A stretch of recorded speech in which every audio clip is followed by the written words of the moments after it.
Queridas, ¿cómo están? Espero que bien. Vamos a comenzar la clase número 3 del ramo de Historia, Geografía y Ciencias Sociales para segundo medio. Recuerden que estamos en la unidad número 1 sobre crisis, totalitarismos y guerra a inicios del siglo pasado. Y en la clase de hoy vamos a ver específicamente los totalitarismos, ¿sí? Y para introducir este tema, quiero invitarlos a hacer el siguiente ejercicio, ¿sí? Voy a compartir con ustedes las siguientes imágenes. Y a partir de las imágenes, que son estos dibujos, quiero que ustedes vayan reflexionando con las siguientes preguntas guías, ¿sí? Y que vayan reflexionando para sí mismos o sí mismas, ¿sí? ¿Qué sujetos aparecen en los dibujos? ¿Qué están haciendo? ¿Cómo podrían describirse? ¿Están felices o tristes? ¿Quién realizó estos dibujos?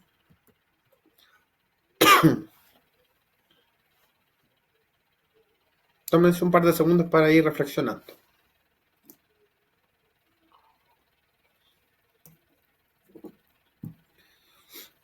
Ya, yo también voy a contestar estas preguntas, ¿sí? Según mi propio criterio, que no tiene por qué ser el único ni el verdadero, ¿sí? Para mí, ¿qué sujetos se pueden observar en estas dos imágenes? A juicio de la imagen de la izquierda, estoy viendo a un grupo de personas que están rapadas, ¿no es cierto? Que están amontonadas en un espacio pequeño, en literas, en camarotes, ¿no es cierto? Y a juicio de la imagen de la derecha, puedo ver que estas personas rapadas son mujeres que están desnudas, que están muy flacas, y por su expresión puedo inferir que tienen miedo o frío o ambas, ¿cierto? Y también puedo observar que hay un militar que no tiene un aspecto muy amable que le está dando una orden y pareciera ser que esa orden no es una orden de lo más buena onda posible, ¿cierto? Y además el tono con el que están hechos estos dibujos, este tono medio sepia, un tono bien otoñal, oscuro, le da un carácter más lúgubre y tenebroso a los dibujos, ¿cierto? Ahora bien, ¿quién realizó estos dibujos o quién los habrá realizado? Yo, a diferencia de ustedes, tengo el torpedo. Y sé que fue Olga Weissova. ¿Quién fue Olga Weissova? Fue una niña de 12 años, una niña judía que durante la Segunda Guerra Mundial estuvo internada en distintos campos de concentración, entre ellos el más famoso Auschwitz, y que quiso retratar la vida cotidiana de las mujeres en los campos de concentración a partir de esos dibujos, ¿sí? Y que nos deja para nosotros entonces, para la humanidad, para la posteridad, su legado, su herencia a través de estas ilustraciones, ¿sí? ¿Qué es lo que a mí me impele en estas imágenes o cuál es la reflexión final o la pregunta final que a mí me deja personalmente al ver estas dos imágenes? Es eh, lo terrible cuático en el fondo, que terrible cómo una persona puede llegar a humillar a otra persona de esta manera, ¿sí? De degradarla, de no ser capaz de ver la dignidad de la otra persona, del otro ser humano, ¿no es cierto? De tratarlos casi como si fueran peores que animales, ¿no es cierto? Eh, y sobre todo teniendo en cuenta que estas cosas, por muy anómalas que se vean, fueron muy comunes durante un determinado tiempo de la historia, ¿sí? ¿Qué tiempo de la historia? Precisamente el tiempo de los totalitarismos, ¿sí? Y por eso entonces esta imagen a nosotros nos sirve para introducir el objetivo de la clase, ¿sí? Que es entender qué fueron los regímenes políticos totalitarios o los totalitarismos, atendiendo a sus semejanzas y a sus diferencias. Y para esto vamos a ir exponiendo el contenido de la clase y vamos a ir de vez en cuando haciendo trabajo de fuentes, ¿sí? Es decir, vamos a ir interpretando distintos documentos históricos que nos permiten ir entendiendo esta etapa de la humanidad, ¿sí? Esta época de la historia humana. Ahora bien, entonces entrando a una definición, a una de las tantas definiciones que uno podría dar sobre los totalitarismos, vamos a responder a la pregunta. ¿Qué es el totalitarismo? Vamos a decir que es una forma novedosa de gobernar que surgió en las primeras décadas del siglo XX en Europa y que rompió con la centenaria tradición republicana, liberal y democrática de hacer política, ¿sí? Y que a su vez supuso la penetración ideológica a todas las áreas de la vida cotidiana, impidiendo el pensamiento y la práctica disidente, ¿sí? A grandes rasgos, entonces, lo que va a hacer el totalitarismo es romper con toda esta tradición democrática que se venía construyendo en Europa desde la Revolución Francesa, ¿sí? Y por otra parte, también supuso que lo que pensaban los gobiernos totalitarios tenía que llegar hasta la mente de cada uno de sus ciudadanos, ¿sí? Es decir, no podía haber nadie que pensara distinto a lo que dijera quien estuviera gobernando en tal o cual país totalitario, ¿sí? Ahora bien, ¿qué quiere decir que rompen esta tradición democrática y totalitaria? En primera instancia, quiere decir que se niega la soberanía popular, ¿sí? ¿Qué es la soberanía popular? A grandes rasgos es la necesidad de hacer elecciones para elegir a los gobernantes, ¿sí? En los regímenes totalitarios las elecciones no van a existir. Por otra parte, se niega la separación de los poderes del Estado, ¿sí?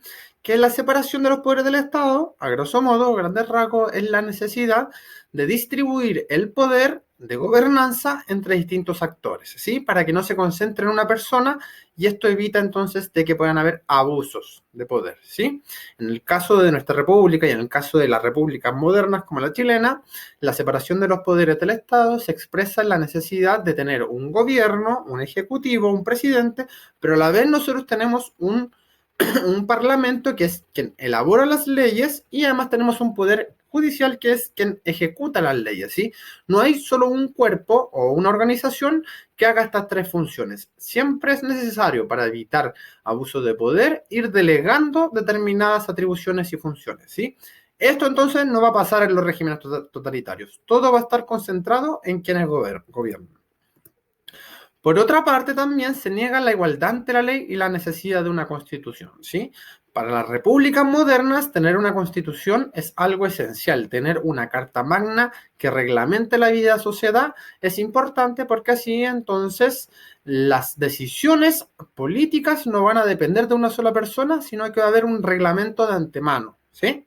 Y eso va a asegurar la igualdad de todos los ciudadanos ante ese reglamento, ¿sí? Vamos a ver que en los regímenes totalitarios no hay nada más distinto o nada más alejado que la igualdad ante la ley, ¿sí? Van a haber determinados grupos que van a ser tratados de forma miserable, ¿sí? También es importante para los regímenes republicanos, liberales, democráticos, que surgen desde la Revolución Francesa en adelante, es el aseguramiento de determinadas libertades consagradas como derechos esenciales, individuales, ¿sí?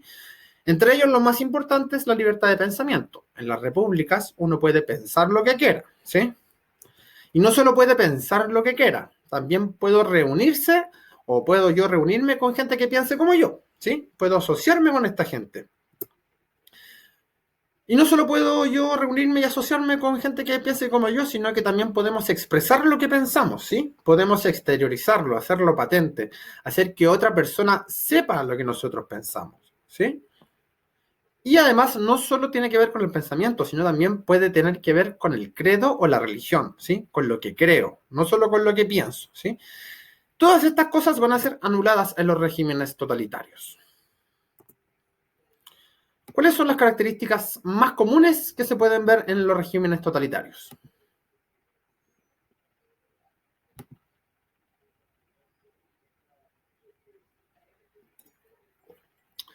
Primero que todo, un fuerte nacionalismo, ¿sí? Los regímenes totalitarios se caracterizaron por poner de relieve la nación como el elemento más identitario de nuestra vida, ¿sí?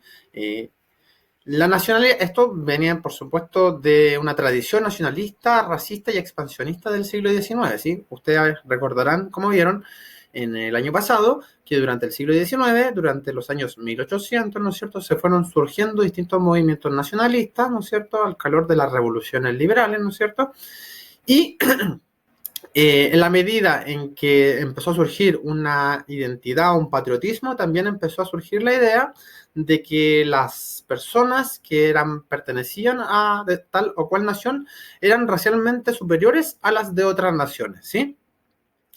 Y en la medida en que mi raza es superior, mi raza y mi nación es superior a la raza de otras naciones, yo puedo hacer cosas tales como colonizar a esas otras naciones. Yo puedo expandirme a esas otras naciones, ¿sí? Un ejemplo concreto que aparece en la imagen de abajo es una famosa foto de unos indígenas Selknam, uno de nuestros pueblos originarios que habita al sur de nuestro país, fueron capturados por marinos ingleses y fueron llevados a Europa y fueron exhibidos ante el público como si fueran animales, ¿sí? Es decir, eh, como si fueran de una raza inferior, ¿sí? Otra característica común de los totalitarismos es la existencia de un Estado omnipresente, ¿sí? ¿A qué nos referimos con un Estado omnipresente? A que quienes gobiernan van a tener, como nunca antes, la capacidad de estar en todos lados, ¿sí? ¿Y cómo se logra esto? Se logró gracias a los medios de comunicación masivos, ¿sí? A las nuevas tecnologías de la información que fueron surgiendo con el siglo. Por ejemplo, la radio permitió a los gobernantes transmitir sus mensajes a una cantidad ingente, a una cantidad masiva de personas que antes no se hubiera podido, ¿sí? Y esto permite además el control social, porque permitió que los programas de los regímenes totalitarios, de lo que los regímenes totalitarios pensaban, pudiera ser asequible o pudiera ser transmitido a la mayor cantidad de personas, ¿sí? Por otra parte, importante en todos los regímenes totalitarios es la existencia de un partido único, un partido político único, ¿cierto? En los regímenes totalitarios no van a haber muchos partidos ni pocos partidos, sino que solo va a haber un solo partido legal que va a gobernar sobre su pueblo, ¿cierto? ¿Y por qué sucede esto? Porque, o de dónde viene, viene de la deslegitimación del sistema parlamentario de los partidos políticos que a comienzos del siglo pasado comenzaron a verse como una casta de inútiles y traidores, ¿sí? Algo que pasa hasta el día de hoy. Eh, la caricatura, la imagen de abajo, es una famosa caricatura que ejemplifica un poco este desdén hacia los políticos y hacia los partidos políticos que hubo en esta época, porque porque en el transcurso de la Guerra Mundial, en este caso Alemania, se sintió que los combatientes, los soldados que estaban peleando por Alemania, fueron traicionados por los políticos que firmaron la rendición de Alemania en el Tratado de Versalles, ¿sí? Es decir, esta idea en el fondo de que mientras habían personas que estaban dando su vida por pelear por nosotros, por salvarnos a nosotros, llegan los políticos por atrás y firman la paz a nuestras espaldas, ¿sí? Todos los regímenes totalitarios además van a tener un líder fuerte y omnipotente, ¿sí? Como Adolf Hitler, que es el personaje que aparece en la foto. Este líder fuerte y omnipotente es casi un Mesías, casi un Jesús que va a venir a salvar y a redimir a este pueblo, a esta nación, a través de su gobierno totalitario, ¿sí? Figura importante entonces es el líder, ¿cierto? También hay una importante militarización de la vida cotidiana, ¿sí? Es decir, en el diario vivir nosotros vamos a vivir como militares, ¿sí? ¿Y por qué sucede esto? Una de las cosas por las que sucedió es porque muchos de los personajes que fueron generando estas nuevas clases políticas durante los regímenes totalitarios eran ex militares que habían peleado o habían combatido durante la Primera Guerra Mundial, ¿sí? O en el caso de Rusia, como vamos a ver, pelearon en la Revolución Rusa, ¿sí? ¿En qué se expresa esta militarización de la vida cotidiana? Por ejemplo, en las escuelas, los niños y las niñas tenían que desfilar de forma militar todos los días o tenían que cantar canciones militares. O, por ejemplo, también en las fábricas y en los trabajos también había un estilo de vida militar, ¿sí? Por último, también había un fuerte antiliberalismo en los regímenes totalitarios, ¿sí? Como lo vimos delante, un rechazo a las libertades individuales consagradas por el liberalismo, pero también un rechazo al liberalismo económico, ¿sí? Recordemos que en la clase pasada nosotros vimos la Gran Depresión. La Gran Depresión es fruto del sistema económico liberal en Estados Unidos, ¿no es cierto? Y la Gran Depresión tuvo como consecuencia una agudización de la pobreza que había en Europa. ¿Por qué? Porque Norteamérica, debido al auge que tuvo durante los años 20, le prestaba plata y financiaba la reconstrucción de Europa posterior a la Primera Guerra Mundial, ¿sí? Una vez que colapsa el sistema económico norteamericano, Estados Unidos se queda sin plata, por lo tanto tiene que dejar de financiar a Europa y su reconstrucción ya agudiza entonces la crisis social, política y económica existente en el antiguo continente, en el viejo continente. Vamos a ver el primero de nuestros casos, ¿sí? El primer caso concreto, el primer ejemplo de totalitarismo, que es el totalitarismo soviético, ¿sí? Rusia era un país gobernado por una monarquía llamada zarismo. El rey era llamado zar y en esta época era Nicolás II, ¿no es cierto? Y este régimen zarista, este régimen monárquico, había llevado al país a, primero, una guerra en Crimea y segundo, una guerra contra Japón, en la cual en las dos veces salió derrotado, ¿sí? Y el gobierno entonces perdió toda su credibilidad, ¿sí? Además de esto, Rusia era un país muy pobre en comparación a países como Francia, países como Inglaterra, países como la misma Alemania. Eh, Rusia era un país poco aventajado en términos técnicos, ¿sí? La revolución industrial y sus componentes se habían desarrollado de manera muy efímera en Rusia, ¿sí? Y por tanto, hacia 1905 tenemos una situación terrible, ¿sí? La población rusa está agobiada por el hambre y el desabastecimiento y deciden entonces hacer una marcha hacia el palacio del zar Nicolás II, que vive en la ciudad de San Petersburgo, demandando, entre otras cosas, una asamblea constituyente, es decir, la posibilidad de elegir un gobierno democrático y además quieren fijar un salario mínimo, ¿sí? ¿Cuál fue la respuesta del zar ante la petición de estas masas empobrecidas? Fue tirarles el ejército encima y matar a todos, en una matanza que sería conocida como el Domingo Sangriento, ¿sí? ¿Qué es lo que nos dice a propósito de esta época? Un personaje relevante no solo para la historia de Rusia, sino para la historia universal, que es Vladimir Lenin Ilich Ulyanov, el famoso Lenin, en su carta a los pobres en 1905. Leamos. Hay que comprender con claridad de dónde proviene la miseria a que se haya condenado a la inmensa masa del pueblo en el presente régimen social. Crecen ricas ciudades, se edifican lujosas tiendas y casas, se construyen ferrocarriles, se introduce toda clase de máquinas y perfeccionamientos tanto en la industria como en la agricultura, mientras millones de hombres del pueblo no consiguen salir de la miseria y siguen trabajando toda su vida para sostener a duras penas a su familia. Más aún, el número de obreros desocupados es cada vez mayor, ¿sí? Entonces, lo que pone de manifiesto Lenin en esta carta, en este panfleto, en el fondo en un panfleto político, es que lo terrible que está sucediendo en Rusia es que hay un gran conflicto entre clases sociales que es producida por la desigualdad económica, ¿sí? Están los ricos y están los pobres. Y por lo tanto, para Lenin, como para muchos otros personajes de Rusia, va a ser la forma en el fondo de solucionar todas las penurias del pueblo ruso, va a ser disolver las clases sociales, ¿sí? Hacer que no hayan ni ricos ni pobres, ¿sí? Y esta idea, que va a ir germinando a lo largo de 10 años, va a terminar concluyendo en la denominada Revolución de Octubre de 1917 en Rusia, ¿sí? Donde es depuesto el rey Nicolás II y es instaurado un gobierno revolucionario provisional que finalmente iba a ser presidido por el mismo Lenin, ¿sí? Y donde va a aceptar los postulados del comunismo. A la muerte de Lenin en 1924,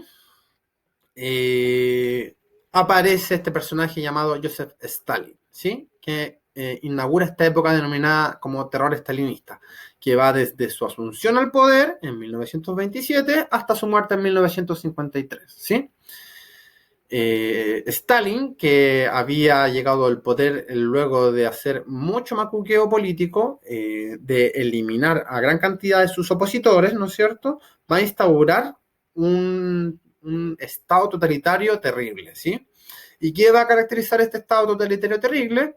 Primero que todo, va a ser una dictadura, como dijimos, en donde iba a haber un solo partido, que fue el Partido Comunista de la Unión Soviética, ¿sí? Recordemos que Rusia en esa época se conocía como Unión Soviética, ¿sí? Tomando los postulados del marxismo y del leninismo y del comunismo, él va a implantar o va a generar un sistema económico centralizado, ¿sí? ¿Qué quiere decir esto? Que en la Unión Soviética se prohibió la propiedad privada, ¿sí? De los medios de producción. Es decir, nadie podía tener su propia fábrica, ¿sí? Ningún ruso, ningún soviético podía ser dueño él mismo, como sucede hoy en día, de su fábrica o de sus herramientas de trabajo, ¿sí? Estas herramientas de trabajo pasaron al control del Estado, ¿sí? Y el Estado empezó a dar énfasis en industrializar a Rusia, que era un país muy atrasado económicamente, que era muy rural, ¿no es cierto? Tenía poca industria y entonces así comienza esta planificación centralizada de la economía soviética, ¿sí? Por otra parte, Rusia era vista o se promocionaba a sí misma como la patria de los trabajadores, como la patria de los pobres, ¿cierto? Y esto va a suceder especialmente desde que la Alemania nazi va a invadirlos en 1941, ¿sí? A pesar de que la Unión Soviética decía que no tenía intereses imperiales, sí tenía una mucha influencia a partir de los partidos comunistas de los otros países, ¿sí? En el fondo la Unión Soviética y Stalin eh, dirigía de forma indirecta las metas, los objetivos, la forma de accionar de los partidos comunistas que existían en todo el mundo, ¿sí? Además, se prohibieron la exposición de posturas disidentes a nivel político, ¿cierto? Científico y cultural bajo riesgo de encarcelamiento, de destierro, incluso la muerte, ¿sí? Va a haber una época muy importante, muy famosa, que va a ser llamada como las purgas de Stalin, donde Stalin va a matar a cerca del 80% de los participantes de la cúpula del Partido Comunista, ¿sí? ¿Por qué? Porque él pensaba que lo querían echar y en esta cosa media paranoide, su solución para mantenerse en el poder fue eliminar a todos los enemigos que él consideró como peligrosos, ¿sí? Y por supuesto, como vimos y vamos a ver más adelante, característica central del terror estalinista, de este totalitarismo, fue un exacerbado culto a su personalidad, ¿sí?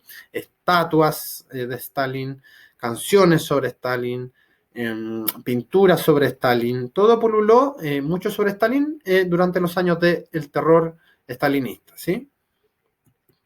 Vamos a hacer un trabajo de fuentes, ¿sí? Este es el himno de la Unión Soviética, ¿sí? Unión de repúblicas indestructibles de libre, la gran Rusia se recuperó para siempre. Larga vida creada por la voluntad de los pueblos. Una poderosa Unión Soviética, gloria a nuestra patria libre. Amistad de los pueblos, fortaleza confiable. Partido de Lenin, el poder del pueblo. Somos conducidos al triunfo del comunismo. El sol de la libertad brillaba a través de las tormentas y Lenin, nuestro gran camino, se iluminó. Por por una causa justa, crió a los pueblos del mundo, ¿sí? En este himno nosotros podemos ver primero una exaltación de la nación, ¿cierto? De la gran Rusia que se va a recuperar para siempre.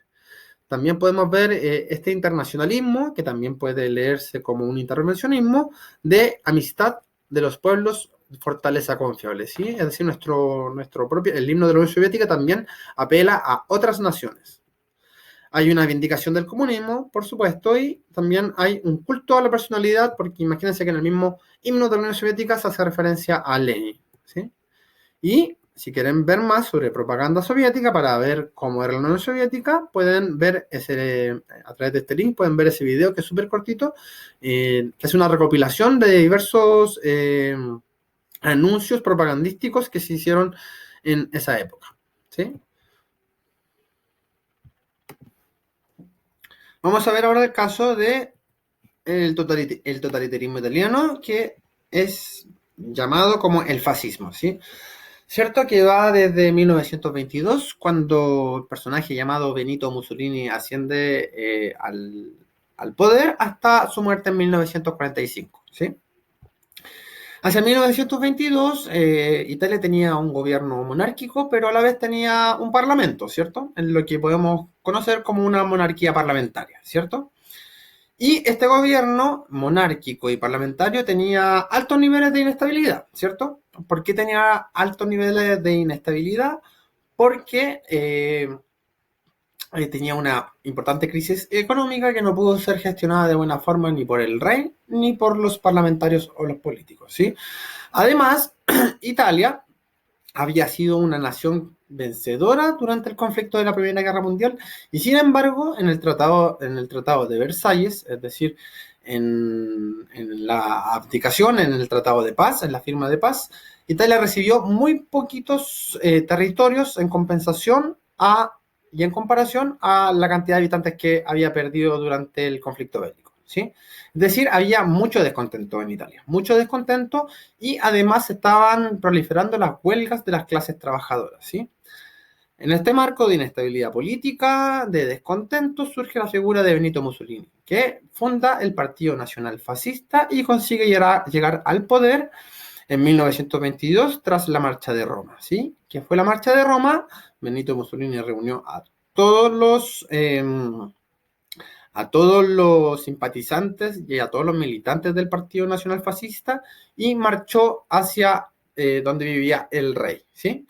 Fue en el fondo un golpe de fuerza, fue decir, aquí estamos, estos somos violentos, somos muchos y estamos dispuestos a todos, ¿sí? Como consecuencia de esta marcha, el rey de Italia acusó recibo de la situación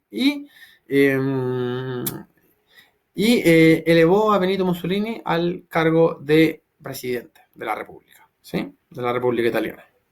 Eh, y en ese cargo, entonces, desde esa posición de poder, él empieza a instalar el programa del Partido Nacional Fascista, ¿sí?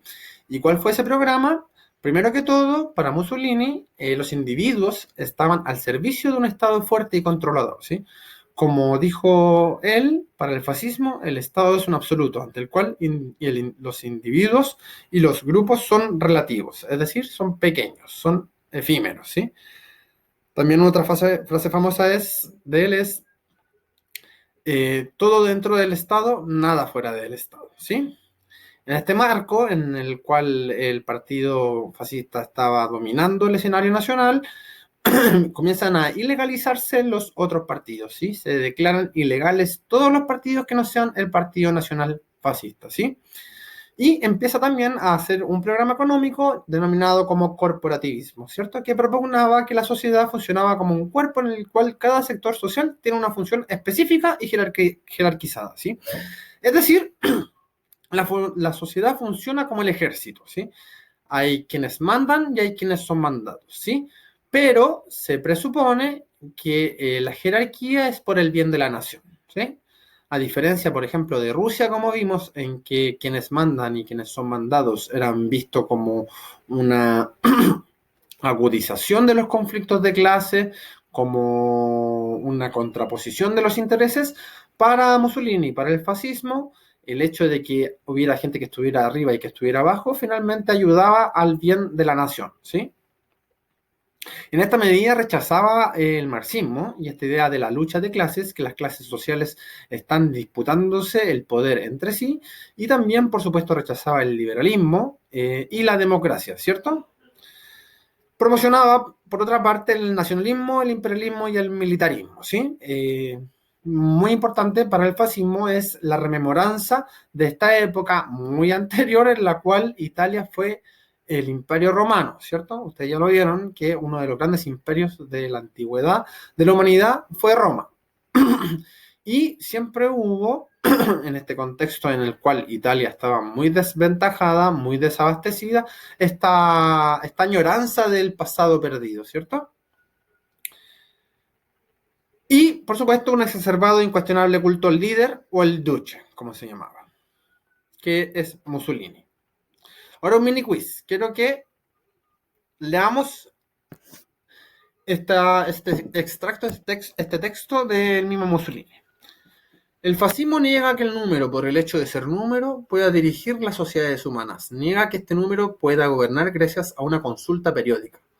Afirma la desigualdad indeleble, fecunda y bienhechora de los hombres, que no es posible nivelar gracias a un hecho mecánico y exterior como el sufragio universal. ¿Sí? Entonces, a partir de este texto, ¿qué elemento distintivo del fascismo puede inferirse de la lectura del texto? Tenemos alternativa A, el profundo nacionalismo del fascismo. Alternativa B, el exacerbado culto al régimen del fascismo, al líder o al régimen del fascismo. Alternativa C, el carácter antidemocrático del fascismo. Y alternativa D, la presencia de un solo partido existente en el fascismo.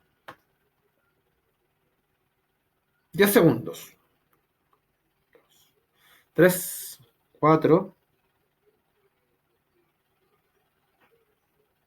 Y la respuesta es el carácter antidemocrático del fascismo, ¿sí? Porque, como ustedes saben, la democracia, entre otras cosas, es un tema de números, ¿cierto? Es decir, gobierna, en una democracia gobierna quien es elegido con la mayor cantidad de votantes, ¿cierto? Y lo que el fascismo está negando, según el texto, es precisamente que el número, solo por ser el número, puede dirigir las sociedades humanas, ¿cierto? Gracias a una consulta periódica, ¿cierto? O, como dice posteriormente, a un hecho mecánico y exterior como el sufragio universal. Entonces, lo que se pone de manifiesto acá es que la mayoría, no por el hecho de ser mayoría, es algo bueno y algo necesario para el bienestar de una nación, sino que es mejor, como expone Mussolini, que dirija a una minoría, ¿cierto? ¿Por qué? Porque esa minoría está en virtud de una desigualdad indeleble, fecunda y bienhechora, ¿cierto? Como dice el texto. Vamos a ver el último de los totalitarismos, que es el totalitarismo alemán, o también llamado nazismo, que va desde 1933, cuando Hitler alcanza la Cancillería de Alemania, hasta 1945, cuando es finalmente dado por muerto en su búnker por mano propia, ¿sí? Por suicidio. La Primera Guerra Mundial, para contextualizar, constituyó para Alemania una catástrofe terrible, ¿sí? ¿Por qué? Recuerden que Alemania fue uno de los países que comenzó el conflicto y que seguramente el principal perdedor también del conflicto, ¿cierto? Y cuando se firma el Tratado de Versalles, es decir, la rendición y la paz, Alemania pierde como consecuencia del conflicto todas sus colonias, sus mercados, pierde su marina y vio cercenado su territorio y fue obligado, además, a pagar a los aliados, es decir, a sus enemigos, reparaciones de guerra, ¿sí? ¿Por qué? Porque según el Tratado de Versalles, Alemania había sido el responsable del conflicto, ¿cierto? ¿Qué implicó esto? Que finalizada la Primera Guerra Mundial y hecho este armisticio, este tratado de paz, hay una revolución, entre paréntesis, en Alemania, en la cual se comienza o en la cual se da inicio a la así llamada República de Weimar, ¿sí? Que fue la República de Weimar, fue la primera república democrática de Alemania, ¿sí? Alemania antes era un imperio, no era una república, la gente no escogía democráticamente por votación a sus gobernantes y desde 1919 va a comenzar a hacerlo, ¿sí? Pero esta república fue una república débil, ¿sí? No pudo solucionar la República de Weimar los graves problemas económicos que venían de la guerra y que además se agudizaron con el crack del 29, con la Gran Depresión, que le pegó muy fuerte a Alemania, ¿cierto? Y esto hizo que apareciera este personaje famosísimo llamado Adolf Hitler, ¿cierto? Que va a unirse tempranamente, luego de la Primera Guerra Mundial, a un partido muy pequeñito que se llamaba Partido Nacional Socialista, Partido Obrero Nacional Socialista de Alemania, en un partido de extrema derecha, ¿no es cierto? Y que a partir de ahí va a hacer que este partido vaya creciendo, creciendo, creciendo, que llame la atención no solo de la clase baja, sino que también de la clase alta, y que a través de un discurso muy nacionalista, muy incendiario, vaya ganando adhesión en aquellas clases sociales que veían en los gobernantes de la República Weimar como políticos débiles que no eran capaces de dar una solución a la situación catastrófica que estaba viviendo el país, ¿sí? El totalitarismo alemán, ¿no es cierto?, tenía por concepción del Estado como un organismo viviente del pueblo, ¿cierto? cuyo fin supremo era velar por la conservación de aquellos elementos raciales, perdón, como aquellos elementos raciales de origen que fueran capaces de crear lo bello y lo digno inherente a una sociedad humana superior, ¿sí? Es decir, veían al Estado como un ente que tenía por fin preservar la raza pura de los alemanes, ¿cierto? Importante entonces, acá comienza, no lo habíamos visto antes ni con el estalinismo, ni tampoco lo habíamos visto con el fascismo, la idea de raza, ¿cierto? De la idea de que hay una raza superior. De la misma forma que en los totalitarismos anteriores, va a haber un solo partido, que es el Partido Nacional Socialista Obrero Alemán, o Partido Nazi, que tiene como característica un fuerte sentido antisemita o antijudío, ¿cierto? En Alemania hubo durante mucho tiempo una larga tradición antijudía. Los judíos fueron vistos por mucho tiempo como los causantes de las graves crisis económicas que habían en este país. Y en la medida de que era un partido nacionalista y con un fuerte sentimiento antijudío, puede decirse también que era un partido que propugnaba un fuerte nacionalismo, un expansionismo y un imperialismo, como lo habíamos visto al principio, y esto a través de la legitimación del uso de la violencia, ¿cierto? Y veía, al igual que el fascismo, como enemigos a la democracia, por ser un sistema débil de gobernanza, al marxismo, porque creía que el marxismo lo que finalmente hacía era desintegrar las naciones, porque el marxismo estaba fomentando un conflicto entre personas que pertenecían a un mismo país, si bien a distintas clases sociales en un mismo país, y también al liberalismo, ¿cierto? Y por supuesto también, como en los casos anteriores, hay un exacerbado e incuestionable culto al líder o al Führer, ¿sí? Este es un trabajo de fuente. Esta película es muy famosa, es de 1935, se llama El triunfo de la voluntad. Y esta película lo que hizo en su minuto fue retratar, era un documental que retrataba los discursos de Hitler, ¿cierto? Y esta es una transcripción de uno de sus discursos, que dice así: cuando nuestro partido lo componían únicamente 7 miembros, ya tenía dos principios. Primero, sería un partido con una verdadera ideología, y segundo, sería intransigentemente el primer y único poder en Alemania.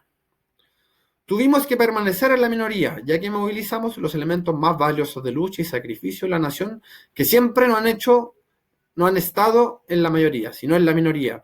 Y como estos son los racialmente mejores de la nación alemana, pueden, en la más alta autoestima, reclamar el liderazgo del pueblo y del imperio.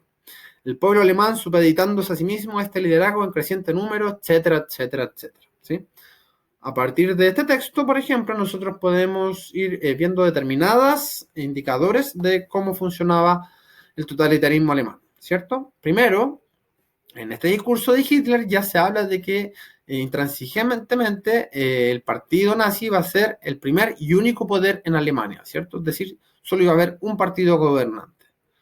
Por otra parte, se habla de que los valores más importantes estaban en la minoría y no en la mayoría. Es decir, hay un fuerte contenido antidemocrático, ¿cierto? Hay una valoración de las élites gobernantes, que son los más importantes y que además son los racialmente mejores de la nación alemana. Es decir, hay un fuerte componente racista en el discurso nazi, ¿cierto?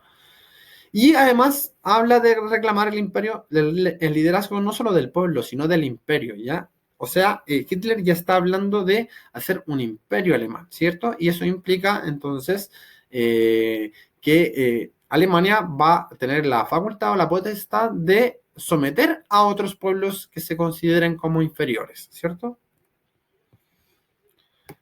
Muy importante para los regímenes totalitarios fue el uso de la propaganda, ¿cierto? Acá, por ejemplo, hay 3 carteles. Ahí me equivoqué un poco. Ay, me equivoqué en uno. Este debería ir acá, pero no importa. Acá están carteles de la Unión Soviética, stalinista, del fascismo italiano y del nacionalsocialismo alemán, ¿cierto?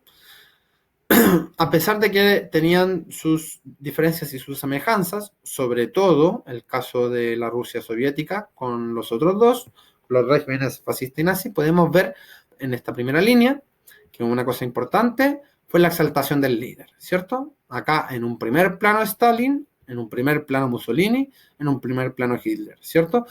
Con unas posturas así como elevando el brazo y todo. Y además coronados por ejércitos, en el caso de la figura de Stalin y de Hitler también. Banderas comunistas y la bandera nazi.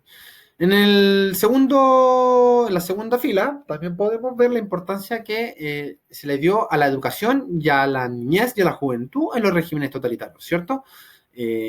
Acá podemos ver a un niño, a un par de niños que están jugando con una avioneta y atrás viene un avión militar, ¿cierto? Esto traducido significaba la aviación te cuida, ¿cierto? Una idea en el fondo de que los militares están al servicio de la juventud soviética.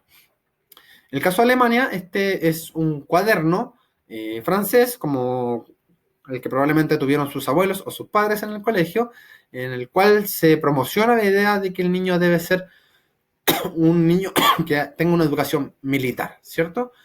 De la misma forma que también acá, a la derecha, en el caso de la Alemania nazi, hay un niño con el estandarte nazi, vestido, por supuesto, de militar, haciendo el saludo nazi, y entonces podemos ver que importante es para los totalitarismos, la propaganda, la utilización de la juventud. Y por último, acá me equivoqué, como había dicho, ay, ¿dónde está este debería estar acá y está acá, pero lo que importa es que también la propaganda totalitaria le dio mucho hincapié al trabajo, ¿cierto? A los sectores productivos de cada país, ¿cierto? La imagen llamativa del obrero alemán como un obrero poderoso, musculoso, ¿no es cierto? De la misma forma que aparece el obrero, el agricultor italiano, y de la misma forma que aparece el obrero y el agricultor ruso, ¿cierto? Y para finalizar entonces, acá, esto después lo van a poder ver en su PowerPoint cuando se lo dejen, están las principales las principales similitudes y diferencias entre los regímenes totalitarios según una diversidad de variables, ¿cierto? Las causas, factores políticos, ideológicos, económicos, de política interior y de política exterior, ¿sí? Sin más, entonces terminamos esta clase. Queridos y queridas, espero que estén bien. Un gran abrazo y estudien mucho, y cualquier cosa ustedes me pueden escribir para resolver toda la duda, o si tienen algún comentario también que quieran hacer. Un gran abrazo.